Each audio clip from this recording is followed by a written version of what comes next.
오늘의 10분 말씀. 누가복음 9장 37절로 50절 말씀입니다. 우리는 누가복음 9장에서 시작된 제자도의 가르침을 크게 세 가지로 정리해 볼 수 있습니다. 첫째, 예수님의 충분성입니다. 예수님 한 분이면 충분합니다. 제자들에게 여분의 지팡이나 옷이 필요 없었던 이유도 바로 여기에 있습니다. 오병이어의 기적을 통해 예수님은 부족한 음식으로 5,000명을 먹이셨고, 연약한 부족한 제자들을 통해 하나님의 나라를 확장하실 것입니다. 둘째, 십자가의 길입니다. 우리는 자기를 부인하고 날마다 각자의 십자가를 짊어지고 예수님을 따라야 합니다. 왜냐하면 예수님께서 이미 그 길을 걸어가셨기 때문입니다. 제자들은 예수님이 메시아라는 사실을 알았지만 그분이 고난을 받고 죽으셔야 하는 메시아임을 깨닫지 못했습니다. 그러나 진정한 제자도는 십자가의 길을 따르는 것입니다. 셋째, 순간의 영광이 아니라 인내로 살아가는 삶입니다. 이 땅에서의 순간적인 영광이 아니라 오직 예수님만 바라보며 현재의 고난을 인내로 감당해야 합니다. 변화산에서 변화된 예수님의 모습은 우리가 장차 누릴 부활의 영광을 보여줍니다. 우리의 끝은 고난이 아니라 영광스러운 부활입니다. 이어서 오늘 본문은 예수님께서 변화산에서 내려오시는 장면입니다. 마치 모세가 십계명을 받고 내려왔을 때 산 아래에서 이스라엘 백성들이 우상 숭배를 하고 있었던 사건과 비슷합니다. 예수님은 변화산에서 3명의 제자들과 함께 기도하셨고, 산 아래로 내려왔을 때 나머지 9명의 제자들이 귀신 들린 소년을 고치지 못했다는 소식을 듣게 됩니다. 이때 예수님은 귀신 들린 소년을 고쳐주시며 제자들과 그 당시 이스라엘 백성들을 꾸짖으십니다. 왜냐하면 그들의 시선이 여전히 썩어지 이 땅의 것들에 묶여 있었기 때문입니다. 그래서 예수님은 그 소년을 고쳐주시며 동시에 두 번째로 자신의 고난과 죽음을 다시 한번 알리십니다. 하지만 여전히 제자들은 그것을 깨닫지도 묻지도 않습니다. 그리고 오늘 본문은 제자들 사이에 있는 세상의 가치관을 적나라하게 드러냅니다. 제자들은 예수님을 따랐지만 정작 그것이 무엇을 의미하는지 몰랐습니다. 오히려 예수님을 통해 더 높아지고 더 많은 특권을 누리려 했습니다. 그러나 예수님은 인내하시며 그들을 가르치십니다. 오늘 이 말씀을 통해 우리는 무엇을 점검해야 할까요? 첫째, 우리 각자의 정체성을 돌아봐야 합니다. 나는 진심으로 예수님을 따르는 제자인가? 아니면 세상의 영광을 얻기 위해 예수님을 이용하는 자인가? 둘째, 우리의 시선이 어디를 향하고 있는지 점검해야 합니다. 주변의 목회자나 성도들이 부족해 보일지라도 우리는 성령 안에서 한 가족임을 기억해야 합니다. 우리는 함께 성장해야 합니다. 성령 하나님께서는 오늘도 우리 개인과 교회 공동체를 향해 인내하고 계십니다. 우리가 깨달을 때까지 기다리고 계십니다. 예수님의 인내와 가르침 앞에 우리는 어떻게 응답해야 할까요? 오늘 본문은 크게 두 부분으로 나눌 수 있습니다. 첫째, 산에서 내려오신 예수님입니다. 둘째, 누가 더 크냐 하는 논쟁입니다. 첫 번째 본문은 산에서 내려오신 예수님입니다. 37절서부터 45절입니다. 37절에 보면 이튿날, 즉 변화산에서 기도하신 후에 그 다음날 3명의 제자들과 함께 산에서 내려오십니다. 그때 예수님을 기다리던 큰 무리를 만나게 됩니다. 그들은 마치 예수님만을 기다리고 있었던 것처럼 보입니다. 38절에 보면 무리 중 한 아버지가 소리를 지르며 예수님을 향해 선생님하고 라고 부릅니다. 그는 자신의 유일한 아들을 봐달라고 간청합니다. 그 이유는 39절에 그의 아들이 귀신에 사로잡혀 통제를 받으며 부르짖고 경련을 일으키고 몸을 상하게 하기 때문입니다. 오늘날 미국이나 한국에서는 이런 귀신 들린 사람들을 직접 보기가 어려울 수 있습니다. 하지만 사탄은 여전히 다른 방법으로 우리를 통제합니다. 공격하려 합니다. 사탄의 공격 방법은 크게 두 가지입니다. 첫째, 육체적인 공격입니다. 병과 고통을 통해 우리를 무너뜨리려 합니다. 두 번째는 영적인 공격입니다. 우리의 생각과 마음을 흔들어 하나님을 멀리하게 만듭니다. 그 목적은 단 하나, 우리를 통제함으로 하나님과 멀어지게 하는 것입니다. 40절에서 아이의 아버지는 남아있는 9명의 제자들에게 귀신을 쫓아달라고 요청했지만 그들이 해내지 못했음을, 실패했음을 예수님께 고백합니다. 그러자 41절에서 예수님은 크게 꾸짖으십니다. 첫째, 제자들의 믿음 없음을 꾸짖으십니다. 제자들은 이미 예수님께서 주신 권능을 가지고 있었지만 믿지 못했거나 자기의 힘을 의지했을 것입니다. 둘째, 예수님은 이스라엘 전체를 향해 믿음이 없고 패역한 세대여라고 탄식하십니다. 예수님은 이스라엘 백성이 여전히 하나님 자녀로서의 정체성을 깨닫지 못하고 마치 노예처럼 살아가는 모습을 안타까워하십니다.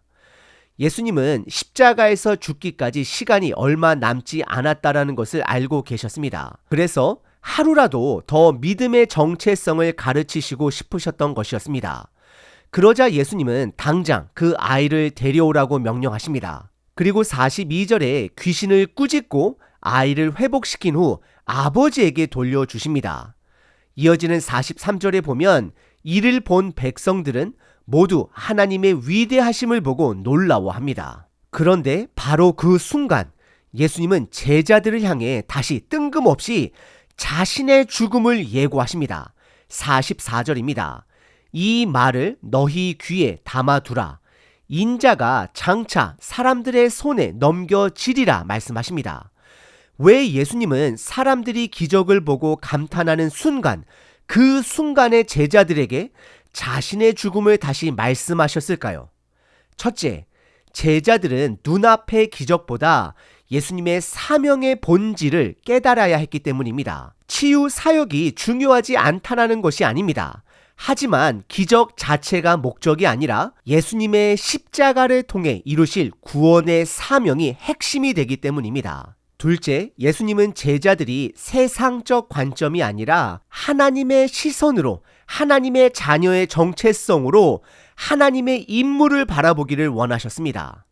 그러나 45절에 보면 제자들은 여전히 예수님의 말씀을 깨닫지도 못하고 묻는 것조차 두려워합니다. 왜냐하면 예수님이 죽으시면 자신들의 세상적 꿈과 기대가 모두 무너질까봐 두려워했기 때문입니다. 두 번째 본문은 누가 더 크냐 논쟁하는 제자들입니다. 46절서부터 50절입니다. 46절을 보면 제자들 사이에서 누가 더 크냐 하는 논쟁이 벌어집니다. 이들이 이렇게 생각한 이유는 두 가지 배경을 가지고 있습니다. 첫째, 1세기 유대 사회에서는 신분과 위계 질서를 굉장히 중요하게 여겼습니다. 오늘날 부모들이 자녀들을 좋은 대학에 보내기 위해 애쓰는 것처럼 당시 사회에서는 신분과 지위가 인생을 결정짓는 데 중요한 요소였습니다. 둘째, 예수님께서 변화산에서 3명의 제자만 데리고 올라가셨습니다. 그 사이 산 아래에 남아있었던 9명의 제자들은 자연스럽게 우리 중에 누가 더 높은가 하는 고민을 하게 된 것입니다. 이런 사고방식은 오늘날 교회 안에서도 여전히 안타깝지만 존재합니다. 나이가 많은 사람과 어린 사람들 사이에서, 담임 목회자와 부사역자들 사이에서, 직분자와 평신도 사이에서 우리는 여전히 누가 더 높은가를 따지고 있지 않은지 점검해 봐야 합니다. 그런데 47절에서 예수님은 제자들의 잘못된 세계관을 시각적으로 뒤집어 엎으십니다. 예수님은 한 어린아이를 그들 가운데 세우십니다. 당시 어린아이는 지금처럼 보호받고 존중받는 존재가 아니었습니다. 사회적으로 무시당하고 하찮게 여겨지던 존재였습니다. 그런데 예수님은 이런 어린아이를 세우시며 말씀하십니다. 누구든지 내 이름으로 이런 어린아이를 영접하면 곧 나를 영접하는 것이요, 나를 영접하는 자는 나를 보내신 이를 영접하는 것이라. 너희 중 가장 작은 자가 큰 자니라 라고 말씀하십니다. 즉 예수님은 누가 크냐를 논쟁하는 제자들에게 그들이 신경 쓰지도 않는 어린아이를 세우시며 모두가 다 필요한 존재라는 것을 가르치시고 있는 것입니다. 높고 낮음이 아니라 서로를 섬기는 것이 중요하다는 것을 강조하신 것입니다. 비록 예수님께서 가장 작은 자가 큰 자다라고 말씀을 하셨지만 그 핵심은 높고 낮음이 아니라 어떤 자리에 있든지 겸손과 섬김이 되어야 함을 말씀하고 있는 것입니다. 여러분들은 하나님께서 여러분들에게 주신 그 자리에서 남을 섬기며 살아가고 계신가요? 그리고 이어지는 49절과 50절에 보시면 특권 의식에 빠진 제자들의 모습을 예수님은 지적하십니다. 49절에 제자 요한이 예수님께 다음과 같이 말합니다. 예수님의 이름으로 귀신을 쫓아내는 사람을 보았는데 우리와 함께 다니지 않았으므로 그들을 금지했습니다 라고 말을 합니다. 즉 제자들은 자신들이 예수님의 공식 제자라는 특권을 가지고 있었던 것이었습니다. 그런데 50절에서 예수님은 다음과 같이 말씀하십니다. 금하지 말라. 너희를 반대하지 않는 자는 너희를 위하는 자다라고 말씀하십니다. 예수님은 제자들의 질투와 특권 의식을 깨뜨리셨습니다. 그리고 하나님 나라의 일은 특정한 사람만이 아니라 모든 백성들이, 성도들이 함께 감당해야 한다는 것을 가르치신 것입니다.